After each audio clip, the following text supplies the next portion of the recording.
ಸ್ನೇಹಿತರೆ, ನಮ್ಮ ಭಾರತದ ರಕ್ಷಣಾ ಬೆಳವಣಿಗೆಗಳ ಪ್ರತಿಯೊಂದು ಸುದ್ದಿಯೂ ನಿಮಗೆ ತಲುಪಬೇಕೆಂಬುದು ನಮ್ಮ ಉದ್ದೇಶ. ನಿಮ್ಮ ಒಂದು ಸಬ್ಸ್ಕ್ರೈಬ್ ನಮಗೆ ದೊಡ್ಡ ಪ್ರೋತ್ಸಾಹ. ದಯವಿಟ್ಟು ಸಬ್ಸ್ಕ್ರೈಬ್ ಮಾಡುವುದರ ಮೂಲಕ ಪ್ರೋತ್ಸಾಹ ನೀಡಿ ಎಂದು ನಿಮ್ಮಲ್ಲಿ ಕೇಳಿಕೊಳ್ಳುತ್ತೇವೆ. ನಮಸ್ಕಾರ ಗೆಳೆಯರೇ, ದೇಶ ಪ್ರೇಮಿಗಳೇ, ನಮ್ಮ ಕನ್ನಡ ಡಿಫೆನ್ಸ್ ನ್ಯೂಸ್ ಯೂಟ್ಯೂಬ್ ಚಾನಲ್ಗೆ ಸ್ವಾಗತ ನಿಮಗೆ.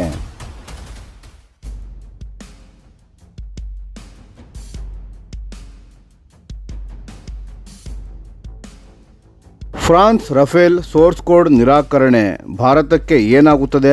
ಸು-57 ಆಕರ್ಷಕವಾಗುತ್ತಿದೆಯೇ? ನಮಸ್ಕಾರ ಸ್ನೇಹಿತರೆ, ಇವತ್ತು ನಾವು ಮಾತನಾಡಲಿರೋದು ಭಾರತದ ರಕ್ಷಣಾ ಕ್ಷೇತ್ರದ ಅತ್ಯಂತ ಮಹತ್ವದ ವಿಷಯದ ಬಗ್ಗೆ. ಫ್ರಾನ್ಸ್ ತನ್ನ ರಫೇಲ್ ಯುದ್ಧ ವಿಮಾನದ ಸೋರ್ಸ್ ಕೋಡ್ ಭಾರತಕ್ಕೆ ಕೊಡಲ್ಲ ಅಂತ ಸ್ಪಷ್ಟವಾಗಿ ಹೇಳಿಬಿಟ್ಟಿದೆ. ಈ ನಿರ್ಧಾರ ಏಕೆ ಮುಖ್ಯ? ಇದರ ಪರಿಣಾಮ ಏನು? ಮತ್ತು ಇದರಿಂದ ರಷ್ಯಾದ ಸು-57 ಯುದ್ಧ ವಿಮಾನ ಭಾರತಕ್ಕೆ ಇನ್ನಷ್ಟು ಆಕರ್ಷಕವಾಗುತ್ತಿದೆಯೇ? ಈ ಎಲ್ಲ ಪ್ರಶ್ನೆಗಳಿಗೆ ಇವತ್ತು ಉತ್ತರವನ್ನು ಹುಡುಕೋಣ ಬನ್ನಿ. ಸೋರ್ಸ್ ಕೋಡ್ ಅಂದರೆ ಏನು? ಫ್ರಾನ್ಸ್ ಯಾಕೆ ನಿರಾಕರಿಸ್ತಿದೆ? ಮೊದಲು ಒಂದು ಮೂಲಭೂತ ಪ್ರಶ್ನೆ, ಸೋರ್ಸ್ ಕೋಡ್ ಅಂದರೆ ಏನು ಅಂತ ಸ್ವಲ್ಪ ಸರಳವಾಗಿ ಅರ್ಥ ಮಾಡಿಕೊಳ್ಳೋಣ. ನಿಮ್ಮ ಸ್ಮಾರ್ಟ್ಫೋನ್ನಲ್ಲಿ ಒಂದು ಆ್ಯಪ್ ಇದೆ ಅಂತ ಇಟ್ಕೊಳ್ಳಿ. ಆ ಆ್ಯಪ್ ಹೇಗೆ ಕೆಲಸ ಮಾಡುತ್ತದೆ, ಅದರ ಒಳಗೆ ಯಾವ ಕೋಡ್ ಇದೆ ಅನ್ನೋದು ಸೋರ್ಸ್ ಕೋಡ್. ಅದೇ ರೀತಿ ರಫೇಲ್ ಯುದ್ಧ ವಿಮಾನದ ಎಲೆಕ್ಟ್ರಾನಿಕ್ ಸಿಸ್ಟಮ್ಸ್ಗಳು, ಅದರ ಸ್ಪೆಕ್ಟ್ರಾ ಎಲೆಕ್ಟ್ರಾನಿಕ್ ವಾರ್ಫೇರ್ ಸೂಟ್, ಇವೆಲ್ಲ ಹೇಗೆ ಕೆಲಸ ಮಾಡುತ್ತವೆ ಅಂತ ನಿಯಂತ್ರಿಸೋ ಸಾಫ್ಟ್ವೇರ್ ಇದೆ, ಅದೇ ಸೋರ್ಸ್ ಕೋಡ್. ಈ ಸೋರ್ಸ್ ಕೋಡ್ ಇಲ್ಲ ಅಂದರೆ ಭಾರತ ತನ್ನ ಸ್ವಂತ ಮಿಸೈಲ್, ರೆಡಾರ್, ಸೆನ್ಸಾರನ್ನು ರಫೇಲ್ ಯುದ್ಧ ವಿಮಾನದಲ್ಲಿ ಇಂಟಿಗ್ರೇಟ್ ಮಾಡಬೇಕಾದರೆ ಫ್ರಾನ್ಸ್ನ ಪರ್ಮಿಷನ್ ಬೇಕೇ ಬೇಕು. ಯಾವುದೇ ಸಾಫ್ಟ್ವೇರ್ ಅಪ್ಗ್ರೇಡ್ ಮಾಡಬೇಕಾದರೂ ಫ್ರಾನ್ಸನ್ನು ಕೇಳಲೇಬೇಕು. ದಸಾಲ್ಟ್ ಏವಿಯೇಷನ್, ಥೇಲ್ಸ್, ಈ ಫ್ರೆಂಚ್ ಕಂಪನಿಗಳ ಒಪ್ಪಿಗೆ ಇಲ್ಲದೆ ಭಾರತ ಸ್ವತಂತ್ರವಾಗಿ ಏನೂ ಮಾಡಲಾಗೋದಿಲ್ಲ. ಫ್ರಾನ್ಸ್ನ ಪ್ರಮುಖ ಬಿಸ್ನೆಸ್ ಔಟ್ಲೆಟ್ ಆದ L Essentiel de L Eco ಪ್ರಕಾರ ಫ್ರಾನ್ಸ್ ಈ ಸೋರ್ಸ್ ಕೋಡನ್ನು ತನ್ನ ಪ್ರೊಪ್ರೈಟರಿ ಟೆಕ್ನಾಲಜಿ ಅಂತ ಪರಿಗಣಿಸಿದೆ. ದಶಕಗಳ ಸಂಶೋಧನೆ ಮತ್ತು ಅಪಾರ ಹಣ ಹೂಡಿಕೆಯ ಫಲ ಇದು. ಇದನ್ನು ಯಾವ ದೇಶಕ್ಕೂ ಶೇರ್ ಮಾಡಲಾಗದು ಅಂತ ಸ್ಪಷ್ಟವಾಗಿ ಹೇಳಿಬಿಟ್ಟಿದೆ. ಮೇ 2025 ಯುದ್ಧದಲ್ಲಿ ಏನಾಯಿತು? ಇದು ಬಹಳ ಸೆನ್ಸಿಟಿವ್ ವಿಷಯ. ಮೇ 2025 ಭಾರತ ಮತ್ತು ಪಾಕಿಸ್ತಾನ ನಡುವೆ ನಡೆದ ಆಪರೇಷನ್ ಸಿಂಧೂರ್ನಲ್ಲಿ ರಫೇಲ್ ಯುದ್ಧ ವಿಮಾನಗಳ ಪರ್ಫಾರ್ಮೆನ್ಸ್ ಬಗ್ಗೆ ಪ್ರಶ್ನೆಗಳು ಎದ್ದಿವೆ. ಯುಎಸ್ ಏರ್ಫೋರ್ಸ್ನ veteran lieutenant general David The ವೈರ್ಗೆ ಕೊಟ್ಟ ಇಂಟರ್ವ್ಯೂನಲ್ಲಿ ಹೇಳಿದ್ದೇನೆಂದರೆ, ಸೋರ್ಸ್ ಕೋಡ್ ಇಲ್ಲದ ಕಾರಣ ಭಾರತ ತನ್ನ ಸ್ವದೇಶಿ ಶಸ್ತ್ರಾಸ್ತ್ರಗಳಿಗೆ ತಕ್ಕಂತೆ ರಫೇಲ್ ಯುದ್ಧ ವಿಮಾನವನ್ನು ಶೀಘ್ರದಲ್ಲೇ ರೀಪ್ರೋಗ್ರಾಮ್ ಮಾಡಲು ಸಾಧ್ಯವಾಗಲಿಲ್ಲ. ಡೇಟಾ ಲಿಂಕ್ ಇಂಟರ್ಪ್ರೋಪಬಿಲಿಟಿ ಕೂಡ ಆಪ್ಟಿಮೈಸ್ ಆಗಲಿಲ್ಲ. ಇದು ಕನಿಷ್ಠ ಒಂದು ರಫೇಲ್ ಯುದ್ಧ ವಿಮಾನದ ನಷ್ಟಕ್ಕೆ ಕಾರಣವಾಗಿರಬಹುದು ಅಂತ ಅವರು ವಾದಿಸ್ತಾರೆ. ಆದರೆ ಇಲ್ಲೊಂದು ಮುಖ್ಯ ವಿಷಯವನ್ನು ಗಮನಿಸಿ ಸ್ನೇಹಿತರೆ, ಭಾರತ ಇದುವರೆವಿಗೂ ಒಂದು ರಫೇಲ್ ಯುದ್ಧ ವಿಮಾನವನ್ನು ಕಳೆದುಕೊಂಡಿದ್ದೇವೆ ಅಂತ ಎಲ್ಲೂ ಕೂಡ ಅಕ್ನಾಲೆಡ್ಜ್ ಮಾಡಿಲ್ಲ. Defence secretary RK. ಸಿಂಗ್ ರವರು ಜುಲೈ 8, 2025 CNBC TV 18ಗೆ ಕೊಟ್ಟ ಇಂಟರ್ವ್ಯೂನಲ್ಲಿ ಹೇಳಿದ್ದಾರೆ, ನೀವು ರಫೇಲ್ಸ್ಗಳು ಅಂತ ಪ್ಲೂರಲ್ನಲ್ಲಿ ಬಳಸಿದ್ದೀರಿ, ಅದು ಖಂಡಿತ ತಪ್ಪು ಅಂತ ನಾನು ಹೇಳ್ತೇನೆ. ಈ ಮಾತು ಇಂಪ್ಲಿಸಿಟಿಲಿ ಒಂದು ರಫೇಲ್ ನಷ್ಟವಾಗಿದ್ದನ್ನು ಸೂಚಿಸುತ್ತದೆ ಅಂತ ವಿಶ್ಲೇಷಕರು ಹೇಳ್ತಾರೆ. ಆದರೆ ಅಫಿಷಿಯಲ್ ಆಗಿ ಭಾರತ ಇನ್ನೂ ಏನೂ ಸ್ಪಷ್ಟಪಡಿಸಿಲ್ಲ.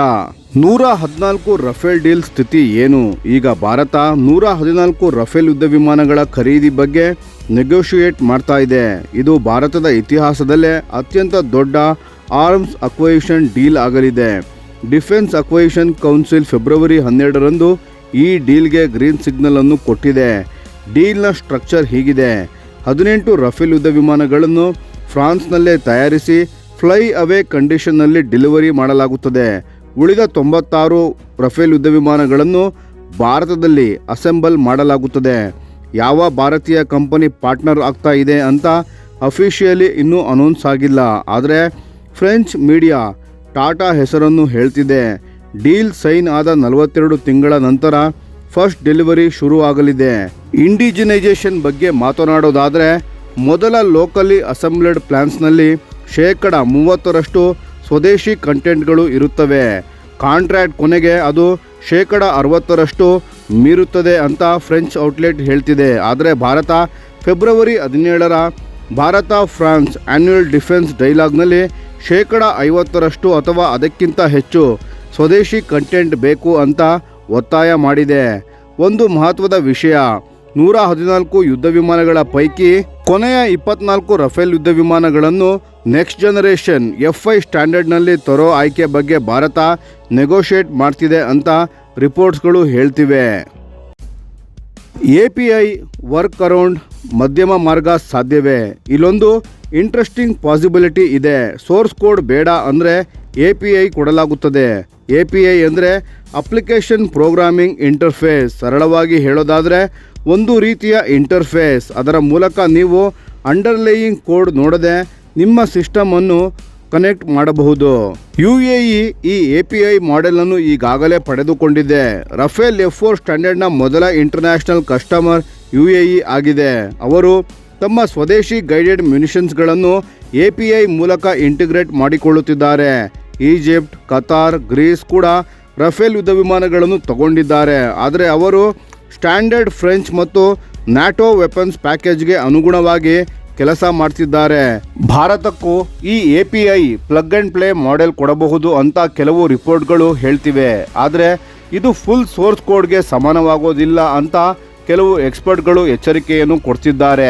ಡಿಫೆನ್ಸ್ ಸೆಕ್ರೆಟರಿ RK ಸಿಂಗ್ ಕೂಡ ಫೆಬ್ರವರಿ 13ರಂದು ತಮ್ಮ ಹೇಳಿಕೆಯನ್ನು ಹೇಳಿದ್ದರು. ರಫೇಲ್ ಯುದ್ಧ ವಿಮಾನಗಳಲ್ಲಿ ಭಾರತೀಯ ವೆಪನ್ಸ್ಗಳು ಮತ್ತು ಇಂಡಿಯನ್ ಸಿಸ್ಟಮ್ ಇಂಟಿಗ್ರೇಟ್ ಮಾಡೋ ಫುಲ್ ಅಥಾರಿಟಿ ಈ ಡೀಲ್ನ ಹೈಲೈಟ್ ಆಗಲಿದೆ ಅಂತ ತಿಳಿಸಿದ್ದರು. ಆದರೆ ಸೋರ್ಸ್ ಕೋಡ್ ಇಲ್ಲದೆ ಆ ಫುಲ್ ಅಥಾರಿಟಿ ಸಾಧ್ಯವೇ ಅಂತ ಪ್ರಶ್ನೆ ಉಳ್ಕೊಂಡಿದೆ.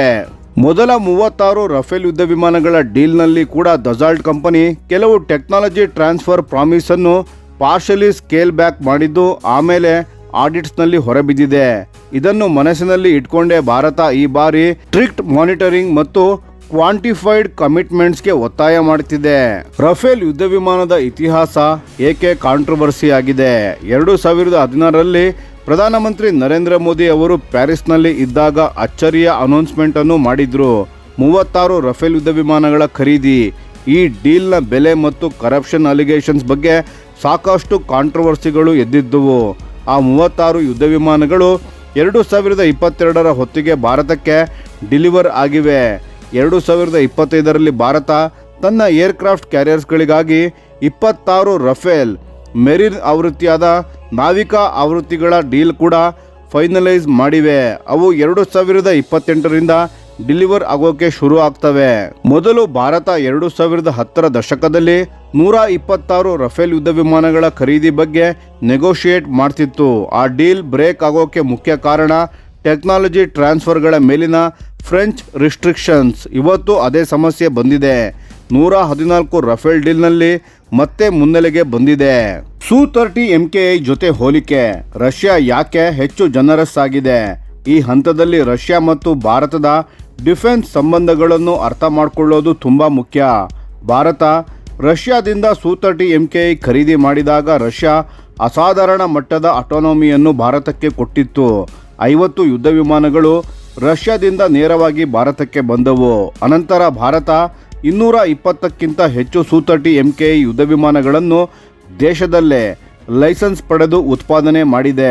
ಒಟ್ಟು ಫ್ಲೀಟ್ನ 270ಕ್ಕಿಂತ ಹೆಚ್ಚಾಗಿದೆ. ಇದು ಭಾರತೀಯ ವಾಯುಪಡೆಯ ಲಾರ್ಜೆಸ್ಟ್ ಫ್ಲೀಟ್ ಆಗಿದೆ. ಇದರ ಹೋಲಿಕೆಯಲ್ಲಿ ರಫೇಲ್ ಫ್ಲೀಟ್ ಇನ್ನೂ ತೀರಾ ಚಿಕ್ಕದು.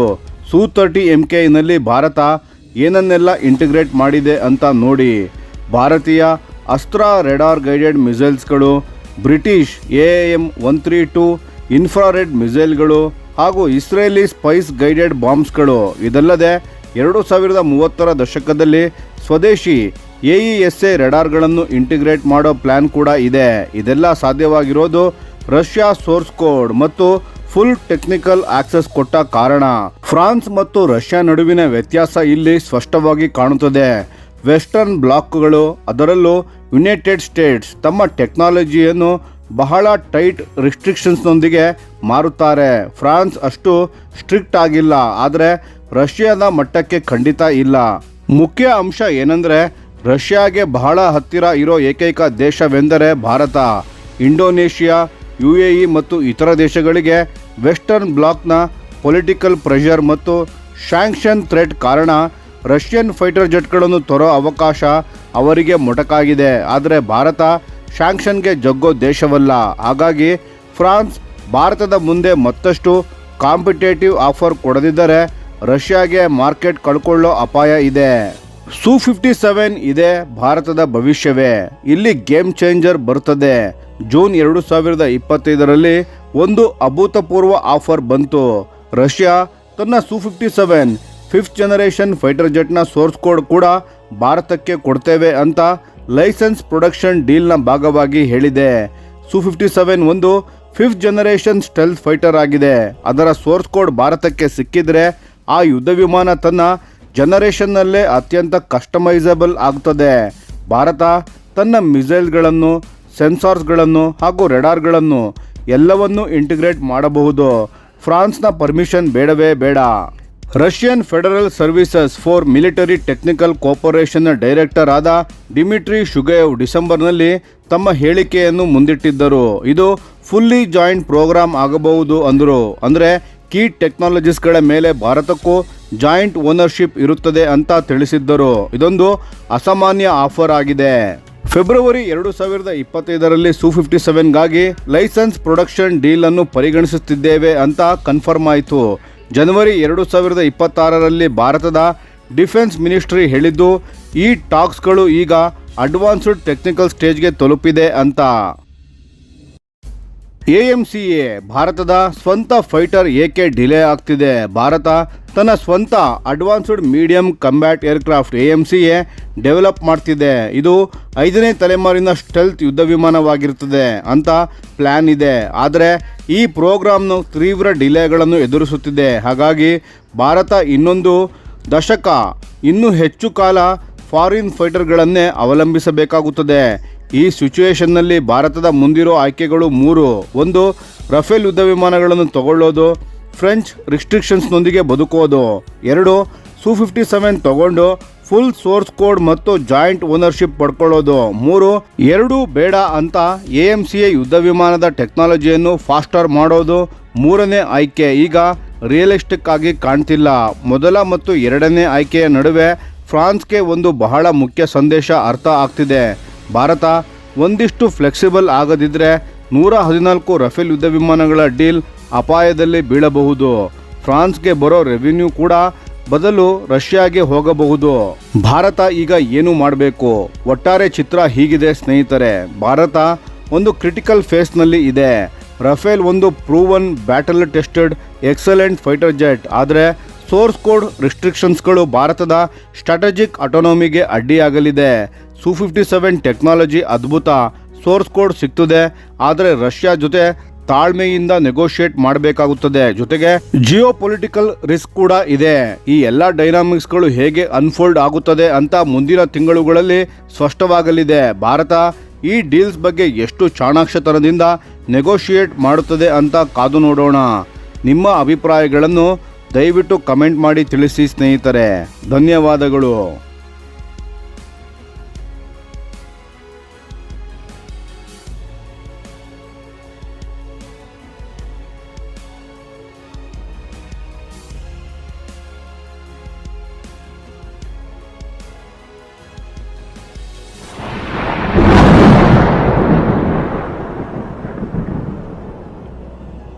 ಈ ವಿಡಿಯೋ ನಿಮಗೆ ಇಷ್ಟವಾಗಿದ್ದರೆ ಲೈಕ್ ಮಾಡಿ ಮತ್ತು ನಮ್ಮ ಚಾನೆಲನ್ನು ಸಬ್ಸ್ಕ್ರೈಬ್ ಮಾಡಿ ಹಾಗೂ ಬೆಲ್ ಐಕಾನ್ ಒತ್ತಿ. ಯಾವ ಅಪ್ಡೇಟ್ಗೂ ಮಿಸ್ ಆಗಬೇಡಿ. ಡಿಫೆನ್ಸ್ ಸುದ್ದಿಗಳನ್ನು ತ್ವರಿತವಾಗಿ ಪಡೆಯಿರಿ. ನಿಮ್ಮ ಬೆಂಬಲವೇ ನಮ್ಮ ಶಕ್ತಿ. ಭಾರತ ಬಲಿಷ್ಠವಾಗಲಿ ಎಂದು ಆಶಿಸುತ್ತಾ ಭಾರತ ಮಾತೆಗೆ ಜೈ. ಧನ್ಯವಾದಗಳು.